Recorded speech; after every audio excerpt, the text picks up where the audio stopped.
Hello, hello, hello, hello, hello, hello. Oh, shit. Hold on a second.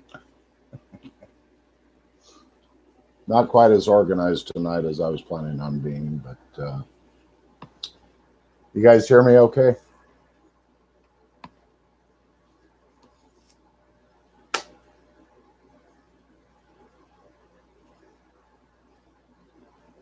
Yeah, okay, cool. Awesome, thanks. Hey, Chuck. Hey, Rob. How you guys doing?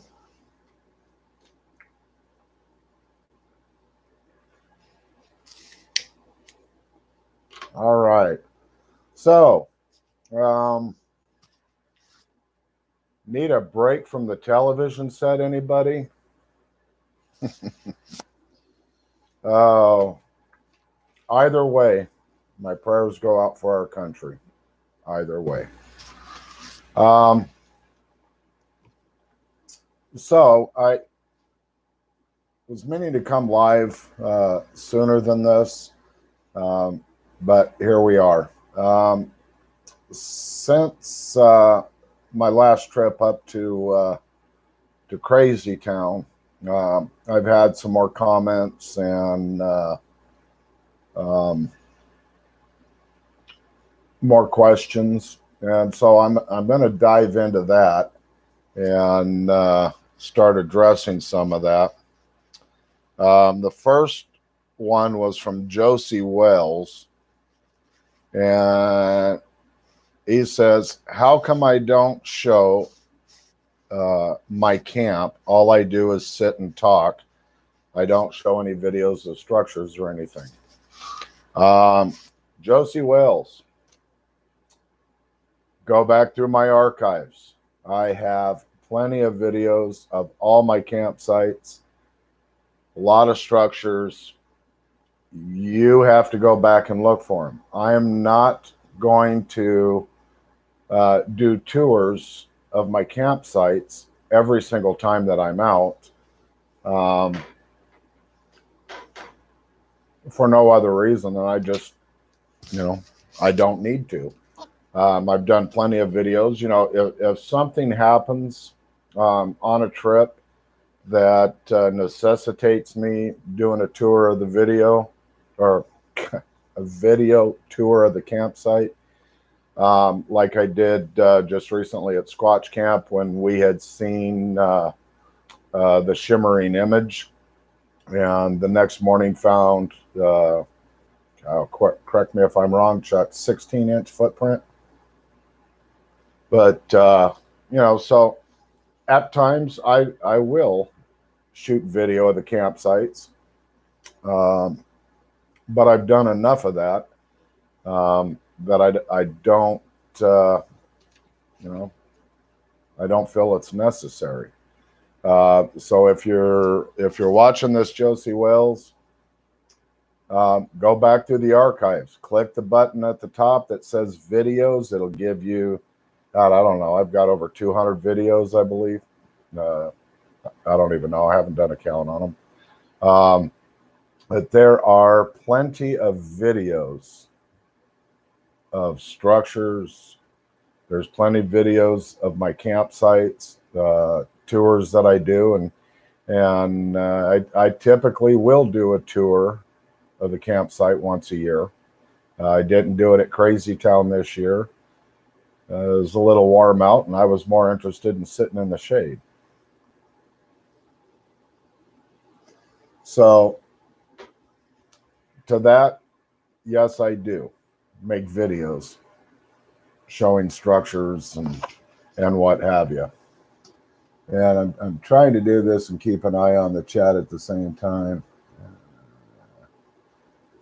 Yeah, Chuck says that footprint was about 15 inches by 7 inches wide.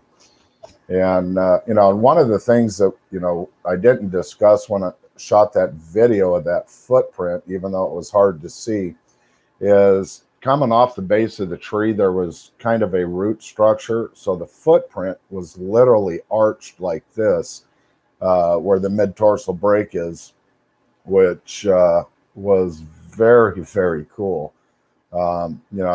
It's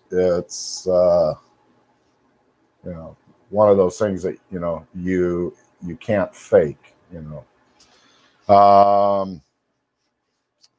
The next question was from, and I'm not even going to try and figure out what this means. AKN Walker, WLKR.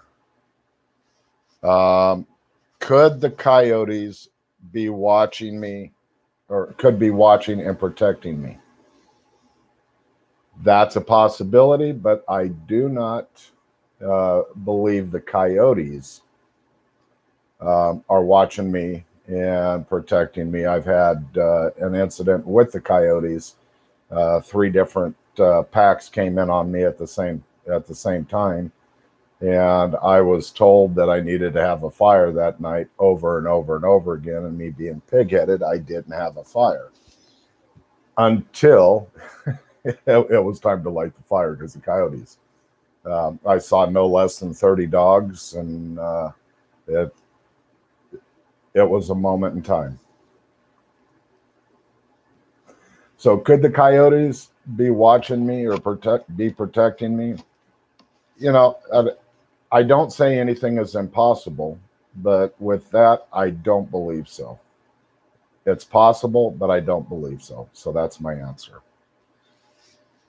Mammy Goodheart, have I been zapped while experiencing back pain symptoms, and what did it feel like? Absolutely, yes, I have.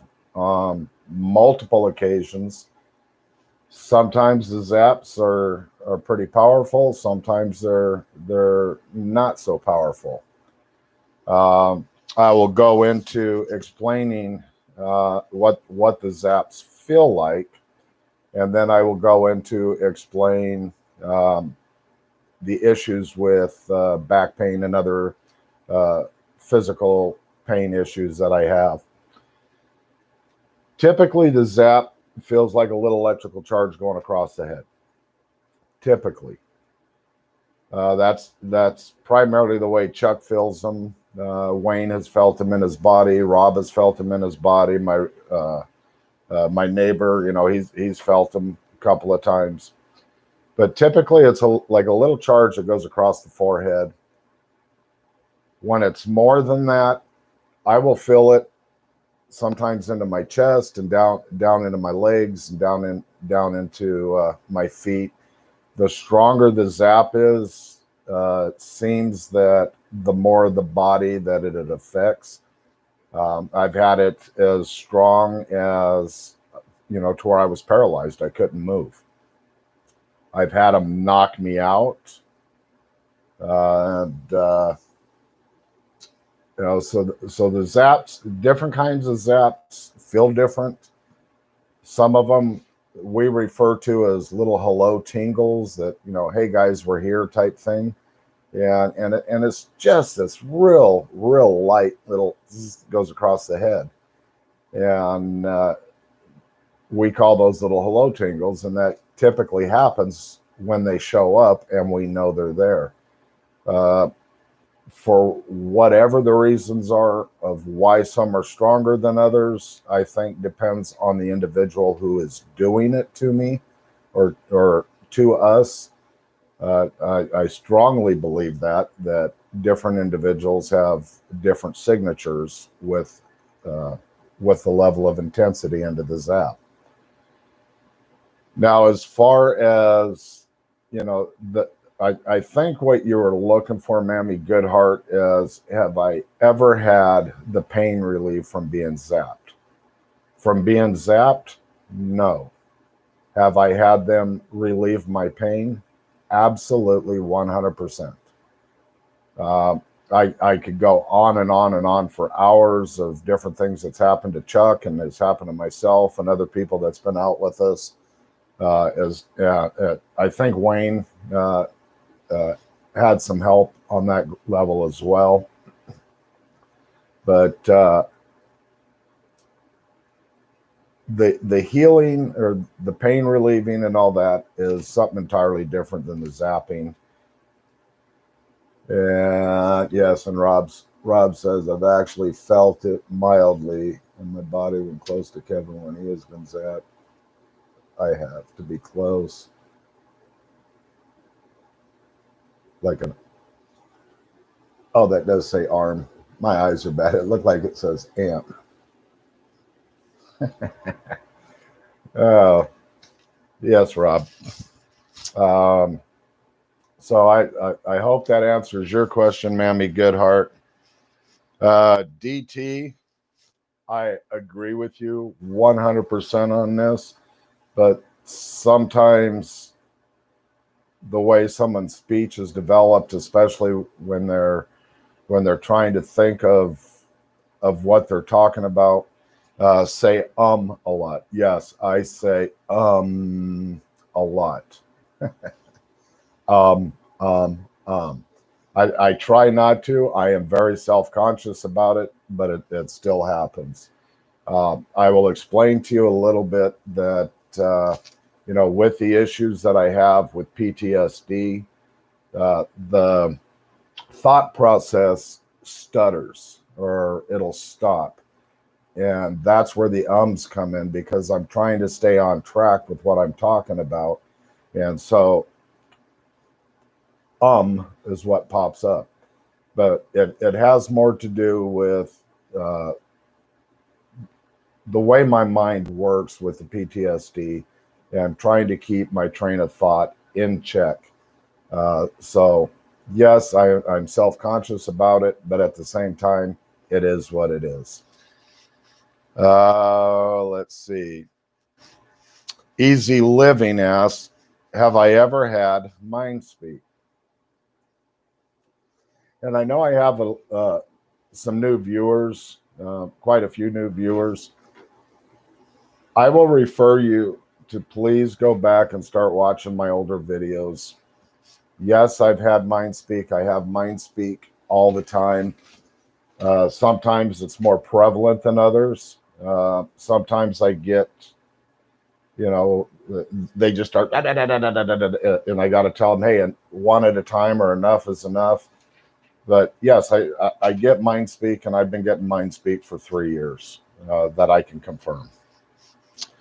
And Donna Stokes asks, what are you calling twinkle lights? Well, twinkle light is my term. It could be called an orb. I don't know what it is, other than these little pinpoints of very brilliant light. Sometimes they're not so brilliant, but majority of the time they're like little bright LEDs that pop on and then they go off, or they'll stay on for a little bit. Sometimes they move around. Uh, it varies, but they're very, very small pinpoints of light.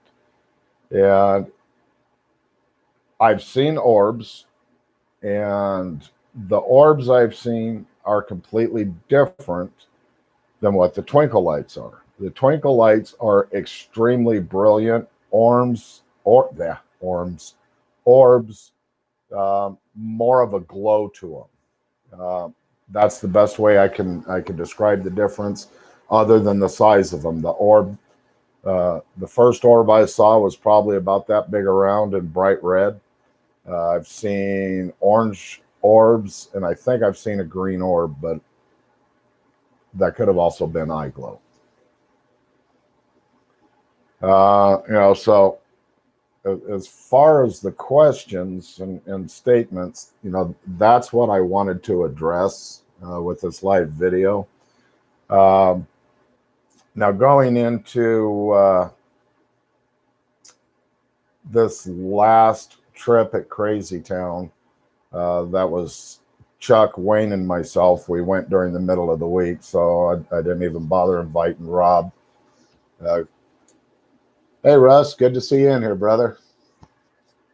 For those of you who don't know, Mogion Monster, Russ, he's got a show that he does all the time. If you haven't seen his show, I definitely recommend Russ. Russ is a good guy. He's got a good show, and he's got a lot of good people on there.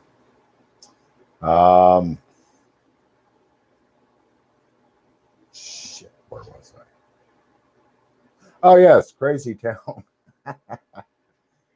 Oh, I will tell you, Crazy Town was not what I was hoping for, or what we normally have happen there.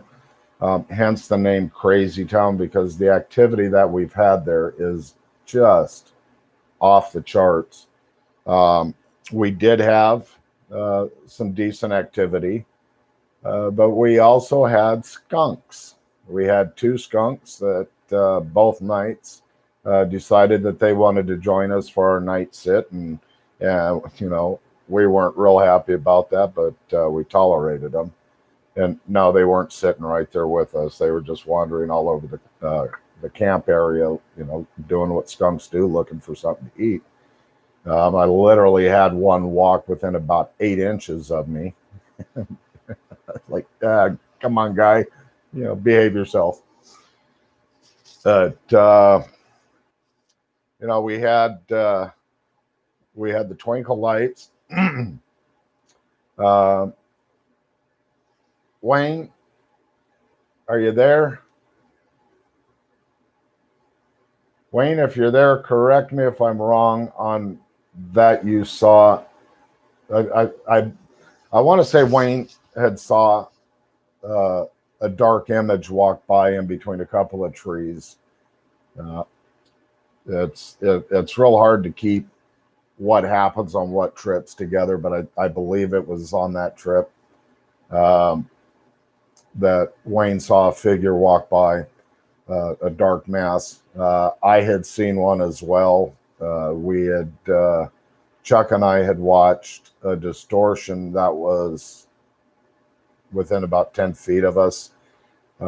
We both saw it at the same time. And shortly after going to bed the first night, I was hearing stuff around the camp.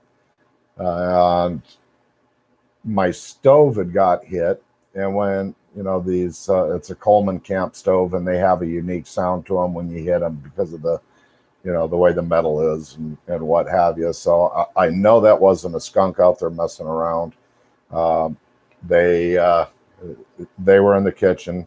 I do have them on audio, and I believe one of the things, or the only thing I can make out as far as language, is it sounded like hungry, but I can't be 100% sure on that. Once again, we have no idea what they're saying.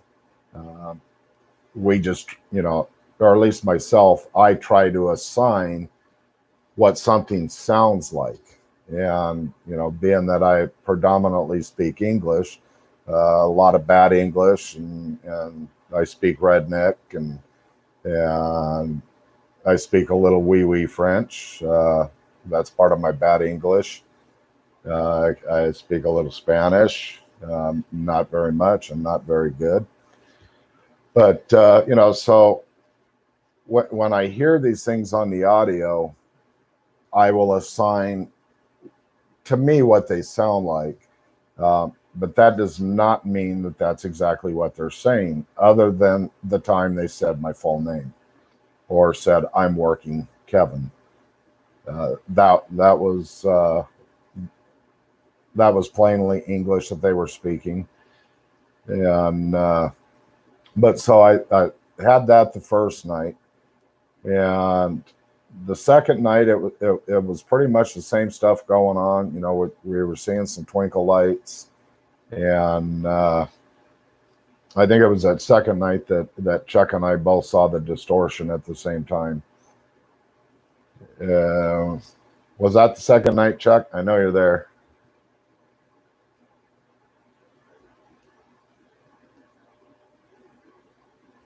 He'll answer me in a minute, or he won't. Don't make me sweat it, Chuck.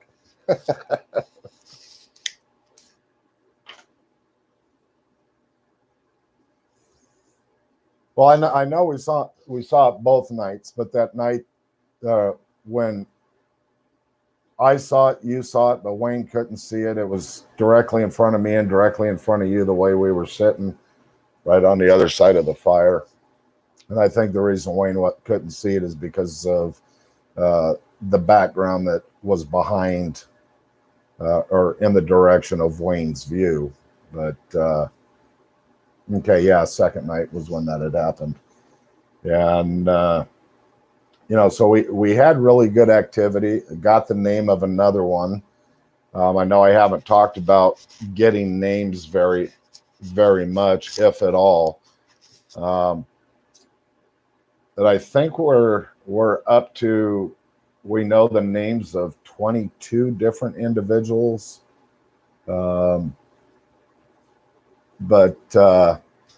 what had happened is, we had a couple of them around us, and Chuck was asking questions and asked what your name is. And yes, I see Chuck just posted Relic. I immediately in my head got Relic.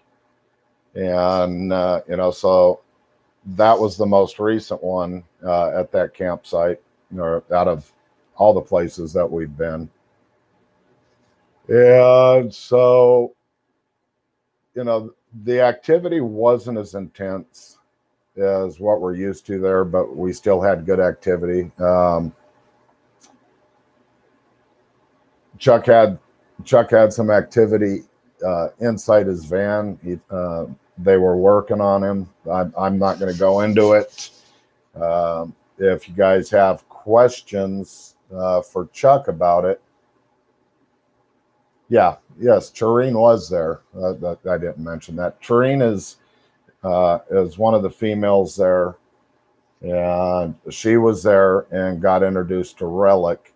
And that when I got on the audio, what sounds like hungry, it sounds like an older male, very, very gruff, very, very deep. And I can't say 100%, but I believe that's who Relic is. I don't know if that's a pun towards his age or if that's his actual name, but I'm guessing that's his name. Yeah, it's good to see all you guys here in chat. I'm going to open this up for anybody if they have any questions. Otherwise, I'm just going to continue to babble. I'll talk about it unless somebody comes up with a question. The previous trip up to Squatch Camp, which was my last trip up to Squatch Camp this year, I was up there for 13 days. Yeah, no, I take that back. Last trip wasn't 13 days. Last trip was only a few nights. It was the previous trip that was 13 days, and that's the one that I want to talk about. My daughter-in-law had taken my grandson to go to the bathroom, and when she came back, she was telling me about this little stick figure. This little stick figure that was sitting on a rock on the way to where they had their bathroom set up. And they, my grandson, who is 4 years old. I got 12 grandkids, so give me a break. But I guess he had stepped on it and kind of broke it up a little bit, and she was telling me about it. And I asked her, if she would go get it so I could see it. And she brought it over and set it on the hood of the truck. And I was like, yeah, that's definitely a stick figure. That's pretty cool. Well, unbeknownst to me, when a second one had been left, somebody, Wayne, I think it was, had asked me if I would send him a picture of the stick figure. And I called my daughter-in-law and asked her if she would send me a picture of it. And she sent me the picture, but there's two of them. And I asked her, wait a minute, where'd the second one come from? And she said the next morning, they went to go to the bathroom again, and there was the second one, and she was able to keep baby Ryan from stepping on it. And so that was even more intense. I'm gonna see if I can't show that picture on here.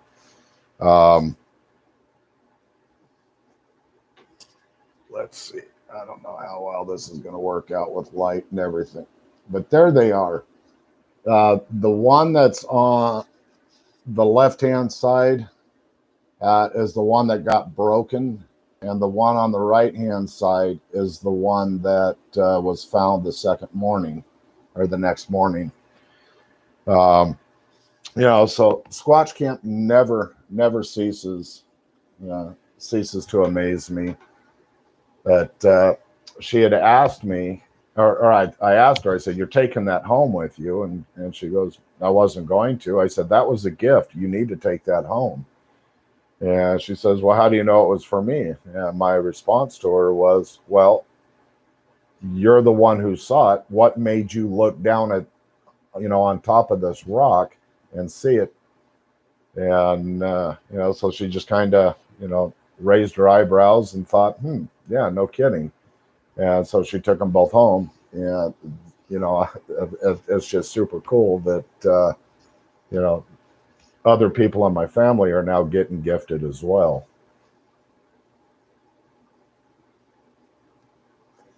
Yes, Great Lakes. That is some incredible gifting. Uh, and that doesn't happen to just anybody. And the stuff that I've been gifted consists of rocks and an antler and feathers and the feathers I found pretty interesting. I had an eagle feather that was tucked underneath my wiper blade, so it didn't fall there. One of my raven feathers that were gifted to me was stuffed in the gift stump after the powdered donuts were left out for them, and they took those.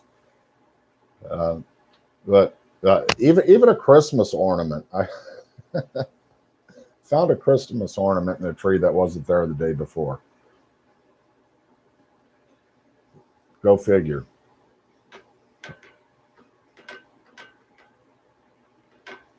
All right. I know somebody's got to have some questions.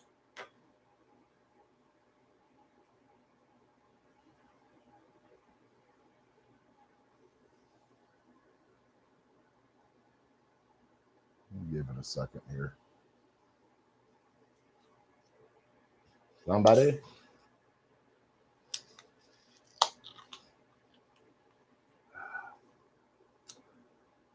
Election night.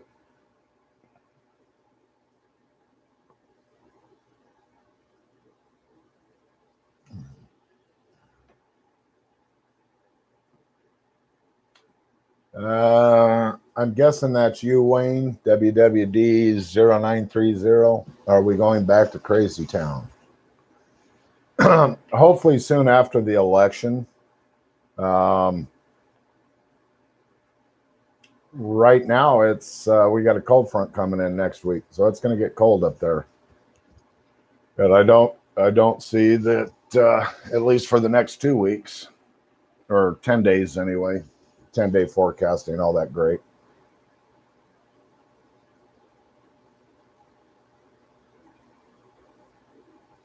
Okay, that answers that. What were you looking at getting out, Russ?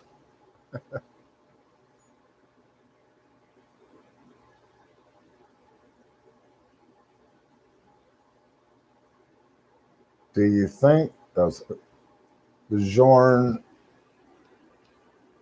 olfactory? Do you think that full disclosure is even possible as most people think of it? I have no idea. The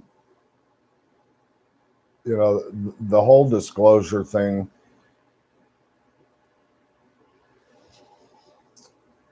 It will be disclosed when the forest people, are ready for it to be disclosed.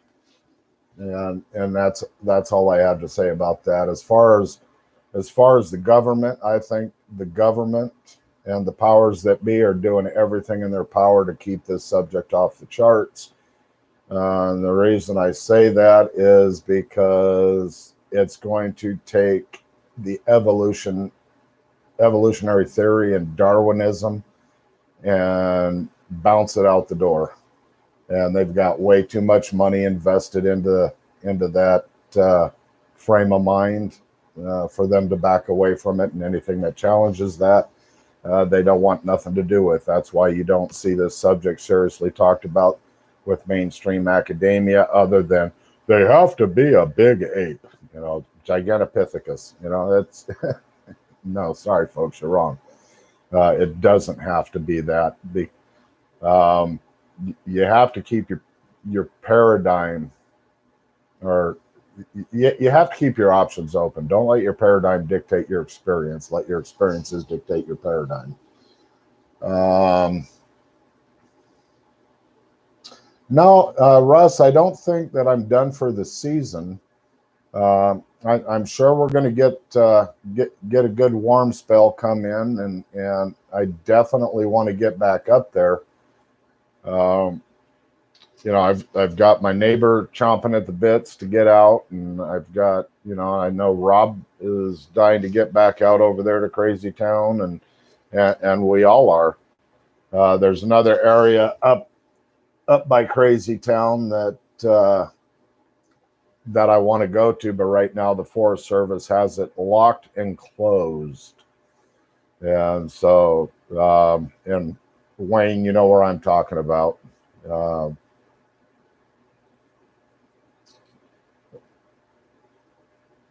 Yeah, I'll just say the name of it. Doesn't matter. Reynolds Creek. It's a reserved campsite with the Forest Service. You have to reserve it and pay for it. And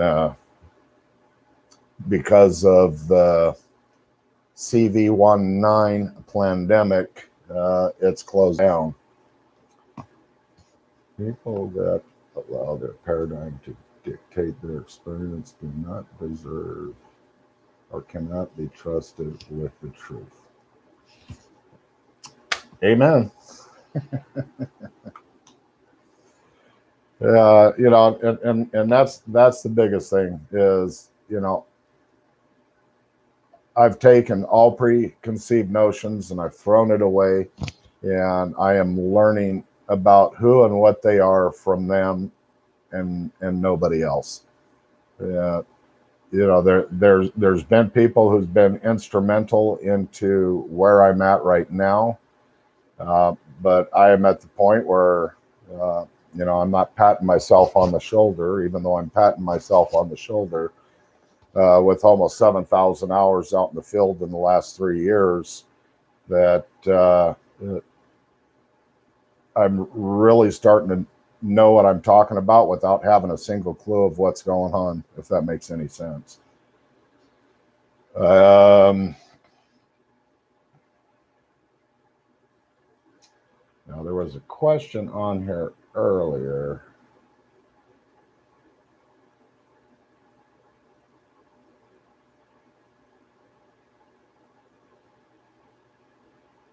Okay.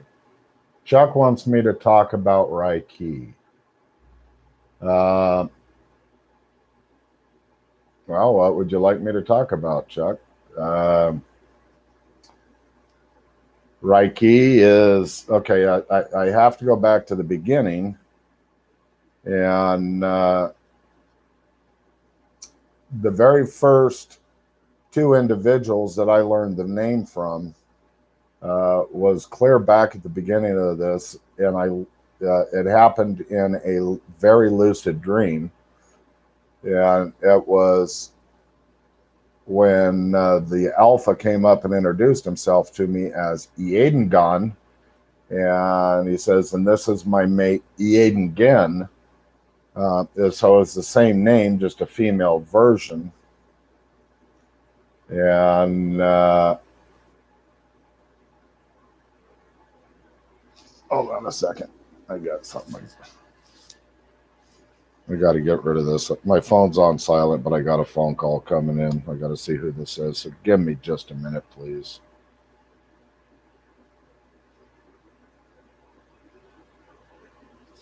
They can call back. Sorry about that. But so Eadengon, and that's hard to say, and I don't even know if I'm saying it exactly right, but I call him Indy. It's just a lot easier, and he doesn't seem to mind. at Hilltop 91, we were having some phenomenal activity, and I realized Indy was there when I got the living shit zapped out of me, and I recognized, like I said earlier, they seem to have their own signature. But I had recognized that zap that it was Indy, and I had asked Indy, "Are you here?" And I got yes, and this is my, basically this is my daughter Reiki, and Reiki, and he was very proud of her, and there was something special about what was going on, but I couldn't get the gist of it, and so that's who Reiki is.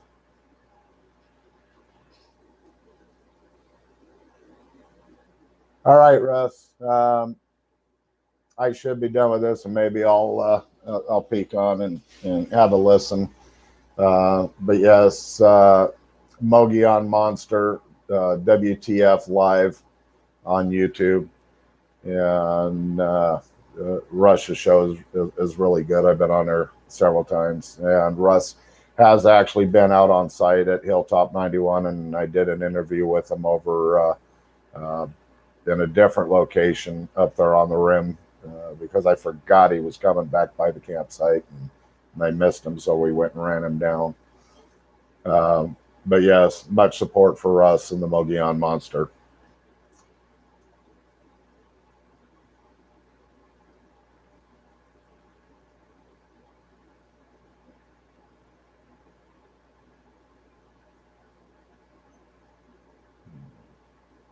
Peace out, Russ. Have a good night.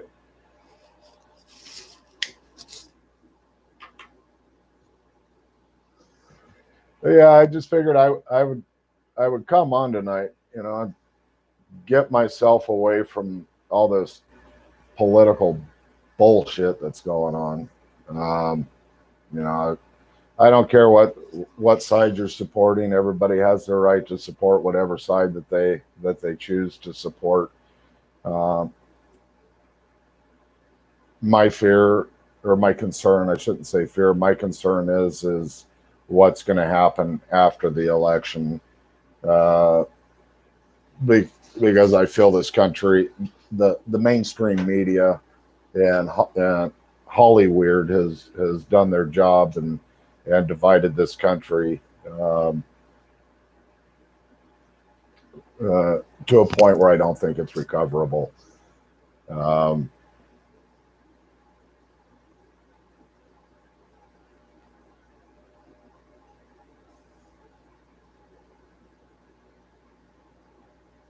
yes, Reiki is 20, and there is a 2-year-old named Raren, that we think is her son, and yes, I do believe that that's the case, because that's kind of the way it was introduced to me. Sorry, Chuck. I don't know if that's where you were wanting me to go with that, but yeah.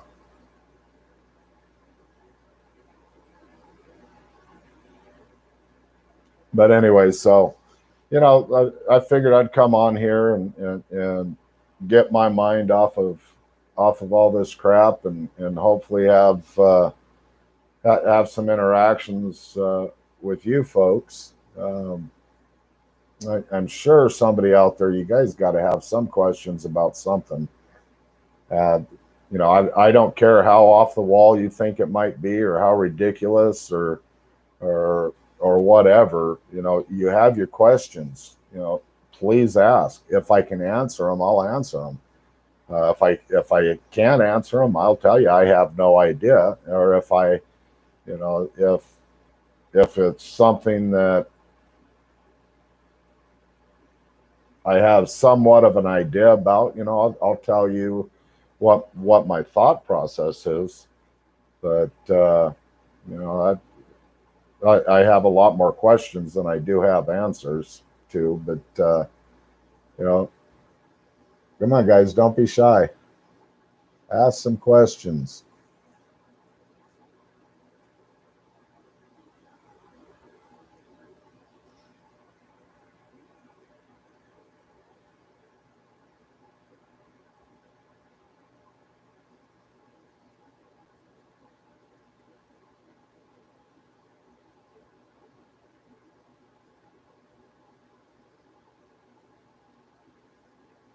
Okay. Audrey and Jamie, what is your most interesting interaction?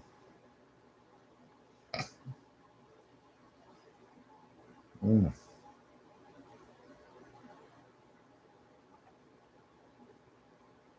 I don't know. So many different things have happened. Um, I would have to say the most interesting interaction I had was a lot more intense than I realized at the moment. This is back in July of 2018. I was at, excuse me, I was at Squatch Camp. My wife was in Iowa, so I had to take my dog with me, little Min Pin, and she is boisterous. And and anytime that there's any type of anything going on, she lets me know. But we got up to the campsite late, and I barely got the camp set up by the time it was getting dark, and there was a possibility of it to start raining. And I was kind of debating back and forth with myself while I was sitting in my tent, and whether I was going to put my audio recorder out. Yeah, and because of the possibility of rain, I decided I wasn't going to leave the audio recorder out. And then it was, well, am I going to turn it on in the tent? Probably not, because I don't want to listen to 10 hours of. But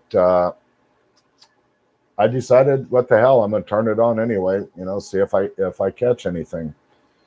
And it was early in the morning. I want to say it was somewhere around uh, between the hours of 2 and 4. I don't recall off the top of my head.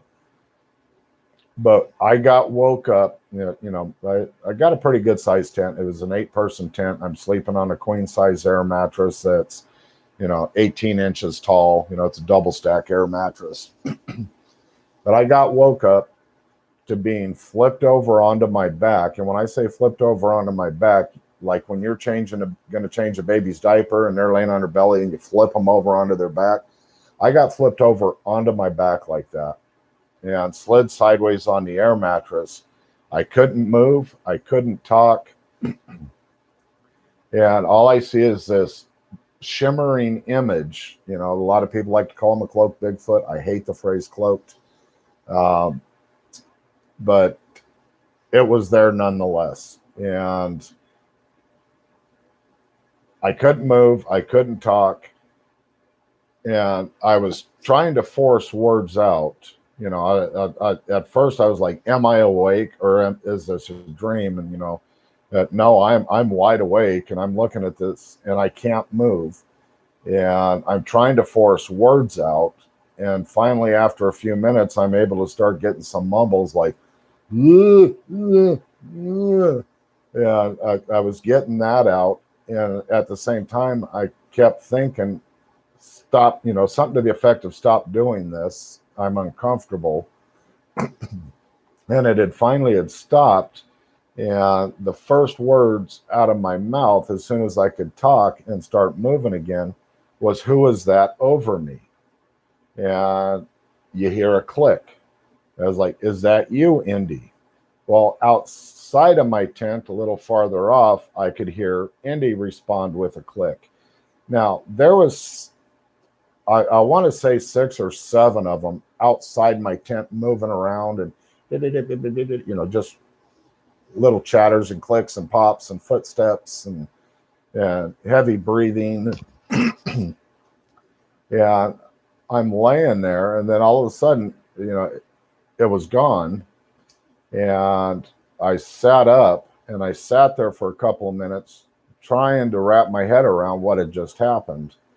And I laid back down, went back to sleep, got up in the morning, and I was having my coffee and downloaded the audio into my computer because I wanted to hear this interaction to see if I got the clicks and the pops and me talking and how long this actually went on. Well, for me, this episode lasted 10, maybe 15 minutes. from the time I got flipped over onto my back.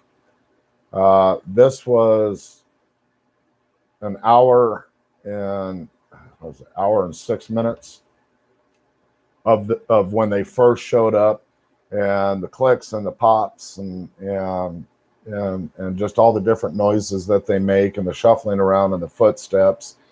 And in a whisper, you can hear a female, and I'll move the mic a little closer, but it was, "I'm working, Kevin." So it's, "I'm working, Kevin." And it's clear as a bell. That is on my SoundCloud. So if you type my name, Kevin Kehne, into SoundCloud, and that's Kehne, I have some of my audio clips on there, and that's one of the ones you can hear. During that same time frame, I've got another one saying Hoyo Ve, but it's in a whisper, so it was Hoyo Ve. I don't know what it was saying, but it was absolutely 100% spoken language.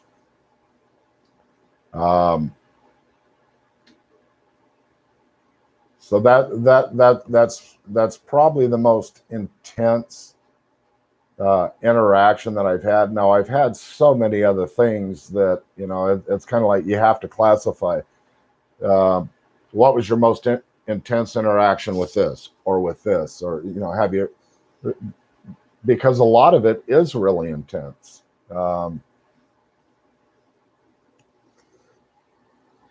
When you get paralyzed, that's intense.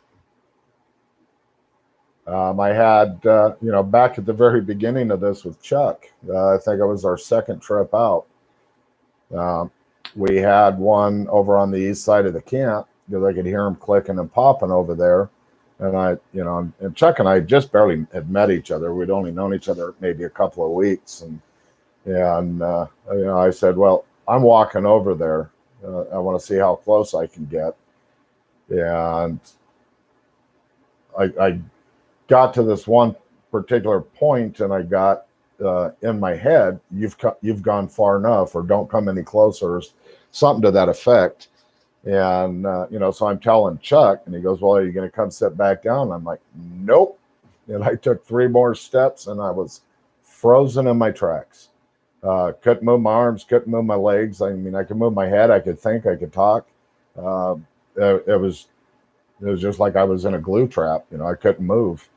And about 25 feet away from me, at about at least 8 feet in the air, I got whoop, 2 big green eyes lit up on me. Yeah, I was like, "Whoa, there you are. Well, I'll go sit back down now." And immediately got released, and I turned around and went and sat back down. I've had a lot of stuff like that happen. So my most interesting interactions, they're all interesting. I don't think that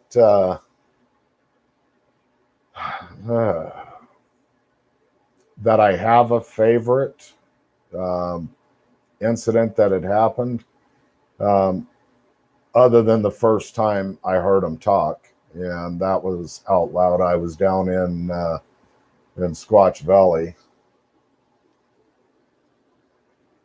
Let's see. About the temperature. Wait, hold on a second, Chuck. Do you think they are different breeds or races of these people, or do you think that certain creatures like Wendigo?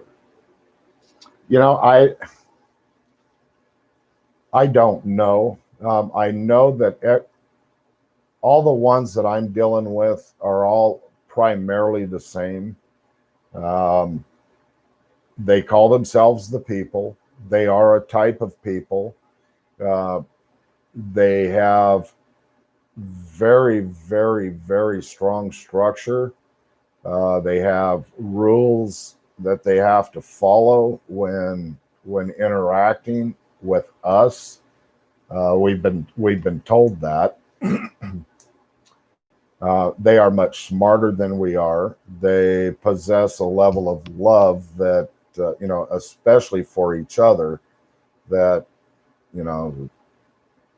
is just incredible. They're very proud of their families. They're very proud of each other. Um, as far as the Gugway and the Wendigo and that, I can't say. I don't have any experience with that that I know of or that I can speak of. And so, as far as the Bigfoot, hi, my name's Bigfoot. No, it's Daryl. Um, they are forest people. They are a type of people. They just don't have to follow the rules of physics that we have to. Their abilities far supersede ours. Their intelligence is far above ours, and they are absolutely amazing. And now to get back to Chuck's, tell them about the temperature neutral. I know I've talked about this before, and I'll talk about it again. Um, I ask a lot of questions, sometimes in my head, sometimes out loud. You don't get questions answered unless you ask them. And one of the questions that I ask them over and over again, because living here in the desert where I live, and probably 12 miles from my house, I found signs of them. This is down in the low desert, and one of the best trackways I've ever found. And knowing that they're up in the Andes and in the swamps and in the jungles and the forests and rain, just all over the place. And my question has always been, how do you deal with the temperatures? Especially being as hairy as you are and as big as you are. What does the weather affect you? And I got answered in a way I was absolutely not expecting. It was my neighbor Scott, it was Chuck, and myself. We were at Crazy Town, and it was cold out. I mean, it was cold out. For me, being from the desert, it was about 30 degrees, somewhere right around there. Might have been a degree or two lower or a degree or two higher, but for sake of argument, we'll say it was 30 degrees. We were all bundled up, had face wraps on, hand warmers in our pockets, and would have to get up and move around to get the blood circulating because just sitting still, and I don't care how much clothing you have on, even though we're fully bibbed up and everything, you start getting cold, so you get up and move around, and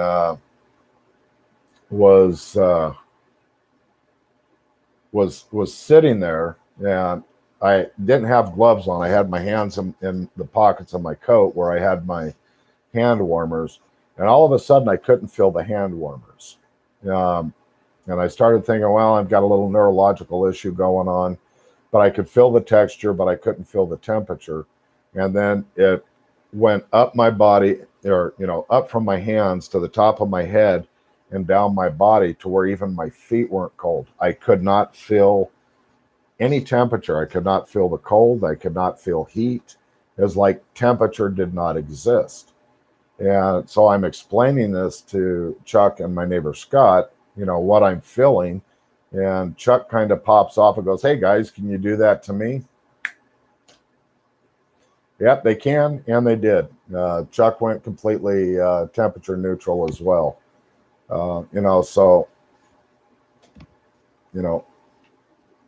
how you interpret that, how you process that, I guess it's just one of those things that, you have to be there to experience it, to understand it. But there was no temperature. It was absolutely comfortable. Let's see. Okay, I already answered that question. Another time there at Crazy Town, I was pretty tired, and I asked them, if you guys are doing that, can you please do something? So I don't want to be tired. I want to stay up. I was somewhere on that conversation. I'll get to that question in just a second. But I was pretty tired, and then it felt like I had a hand, a very large hand, just lightly pressing against my chest, and I got what I call a power zap, to the point where I was pinned in the chair. I couldn't move. Yeah, and it's not that I'm gasping for breath, but if you've ever had a major adrenaline dump, and you kind of, get that little tightness in the chest, it was kind of like that. And then as soon as that had stopped, um, I had more energy than a 3-year-old who just ate a candy bar. I got up out of I couldn't sit still in the chair. I got up. I was bouncing around and dancing, and I don't even remember what the hell I was singing. Some damn song from the '70s, or like a commercial, or Armor Hot Dog. Who knows what it was. That's not me. That's not my character. I'm not a up and singing and dancing kind of guy. Um, but yeah, I was just blasted with all kinds of energy from that. So, what do you think the North American population is? I think it's a hell of a lot more than we can possibly imagine.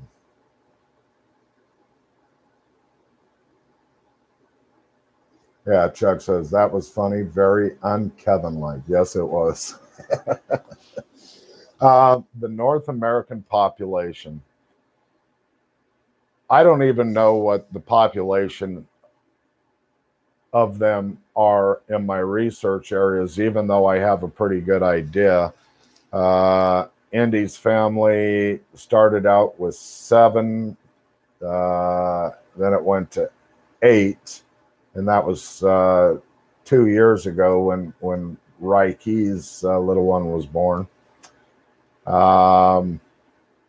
In the Crazy Town area, I don't know, Chuck. What do you think? About 16-ish, 16 to 20, possibly in the Crazy Town area. Hilltop 91 area, there's probably 15 or 20 in there, because there's a couple different areas that I research over by Hilltop 91. So there's quite a few of them, and my honest opinion, or my honest answer to that is, I think, or I'm pretty confident that there's a hell of a lot more than what people could possibly imagine.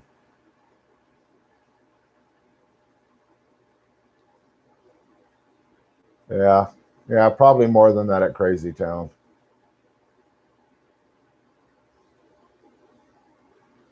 Yeah, and Crazy Town is divided by 2 different family groups. There's a mountain to our east and a mountain to our west, and there's a family group that lives on each one of those mountains. So exactly how many are in them, we can only speculate.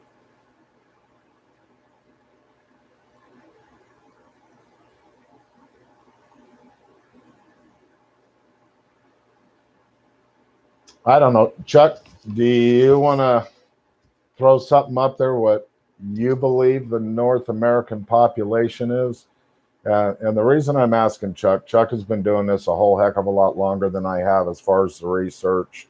And he is a field investigator for the Bigfoot Field Research Organization, BFRO, even though we are not on that train of thought, or that line of thinking. But he has been a field investigator for the BFRO for quite some time now. And so he might have an opinion, because that's all any of us have is an opinion on it. Um,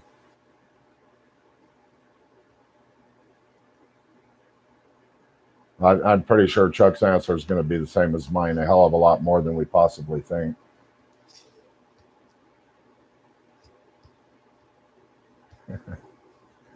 He says, A&E, there are millions, maybe tens of millions. And I have to agree with that. A lot.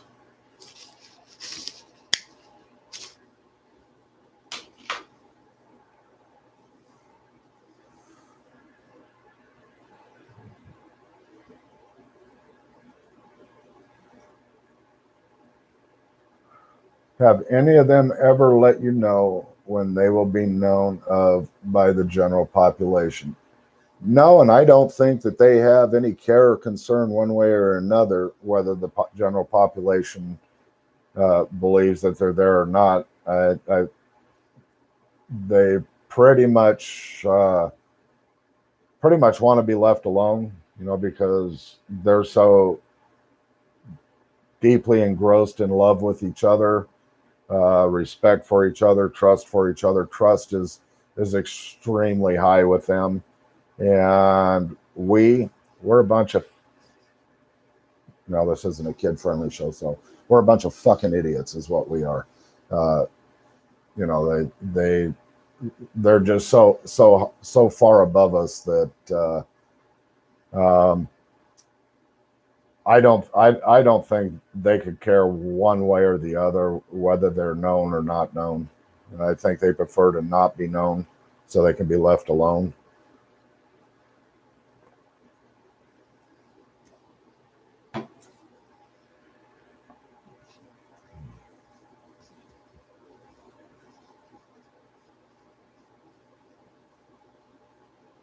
Yeah, Wayne says it seems like it took the group over Hilltop 91 about a year to completely accept me into the group. Um,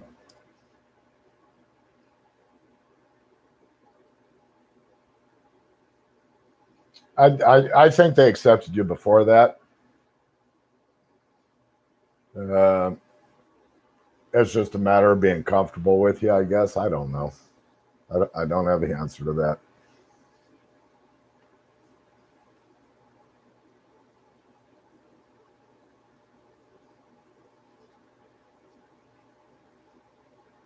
Yes, I was absolutely amazed about the eagle feather myself. Uh,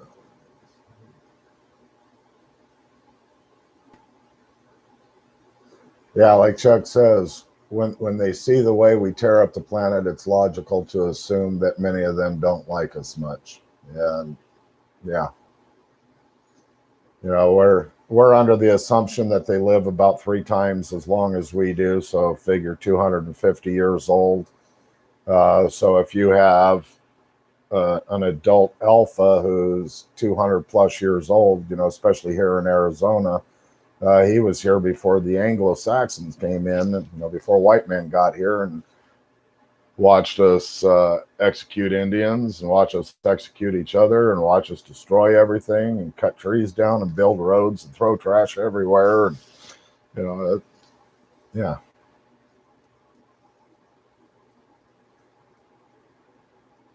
Murray Fisher, do I think they exist in another dimension?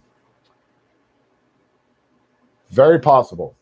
Um, I'm still trying to figure a couple things out of whether they're coming in and out of another dimension into ours, or they just are the way that their vibrational frequencies react with light, whether we see them or not. But you know, I've seen one thing that has absolutely led me to believe that they are interdimensional. Um,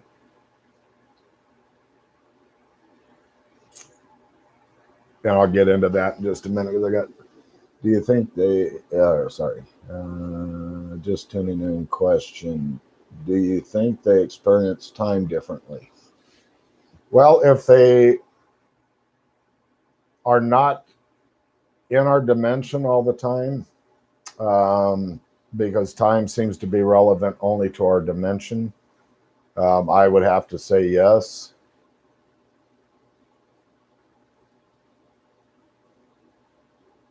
Yeah, I would have to. I would have to say that uh, time is different for them than it is for us.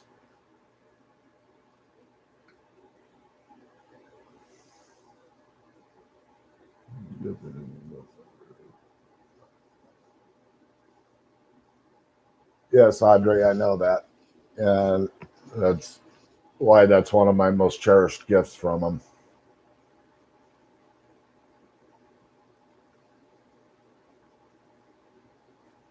Okay, so I'll go back to the dimensional thing. You know, I've had people ask me, have I ever seen um, a portal? And my answer to that is always first with a question: what does a portal look like outside of what science fiction has told us what a portal looks like? Now, with that being said, uh, in 2019, yes, my last trip one of my last trips in 2019 to Squatch Camp before they closed the area down. Um, I was having some pretty intense interactions, and it was a dark sky night, meaning there was no moon out, and it was actually a little overcast. And it was like being in the bottom of a coal mine. You know, can't see your hand hardly in front of your face. And on this particular tree that's 60 yards away from me, I haven't measured it, I'm just guessing, but about 60, 65 yards away from me, the most brilliant white light I've ever seen. And it was in, you know, the only way I can describe the shape of it was the shape of a 2x4. But it started about 18 inches off of the ground, and it went up the side of this pine tree and was literally, you know, 2 inch, 2 inches wide, but it was a perfect rectangle, or 4 inches wide, but a perfect rectangle going up. And there was nothing shining on the tree. None of the bark around that was lit up. The only way I can, I still have a hard time wrapping my head around it because it's really hard to explain, but I was seeing light somewhere else. You know, it's like I was looking into something and that bright light was inside of what I was looking at.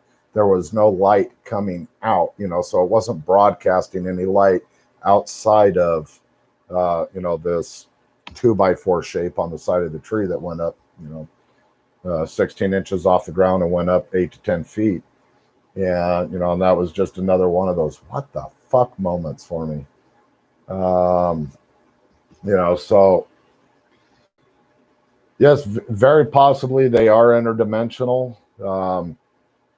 I'm sure they are. And that's probably why they're not bound to the same laws of physics that you and I are. I've stated over and over again, a lot of this stuff has caused me to dive into quantum physics, and it makes my brain hurt, and so I'm to the point where I don't care, or I should say I don't care because I do care, but I'm not so interested in trying to figure out in this physical realm how that could be possible, because I already know there's things that are outside of our natural laws of physics that occur all the time. It's just the mainstream science, mainstream academia, they frown on that stuff. Oh no, it's just voodoo and all that. No, this stuff is real. It's happening, and I've seen it, and I can't unsee it. I can't even hardly explain it.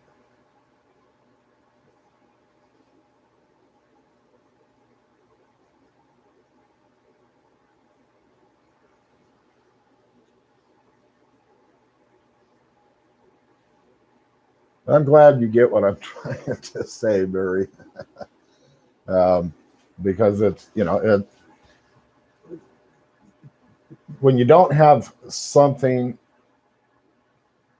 How do I put this? When you don't have something to tie it to in an explanation, like you see something. Well, it kind of looked like this, and it kind of looked like that, and you can you know come up with ways of explaining it. But when there's nothing else that you can make reference to. Yes, exactly what I'm saying. No frame of reference for it. It's just difficult to try and explain, and so I do the best that I can.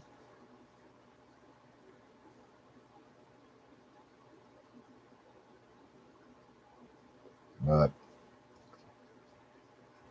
all right. So does anybody else have any questions? Because if not, I'm probably going to call it on this. Yes. Chuck says, we don't say that anything is impossible. We have seen and experienced the impossible many times. True that.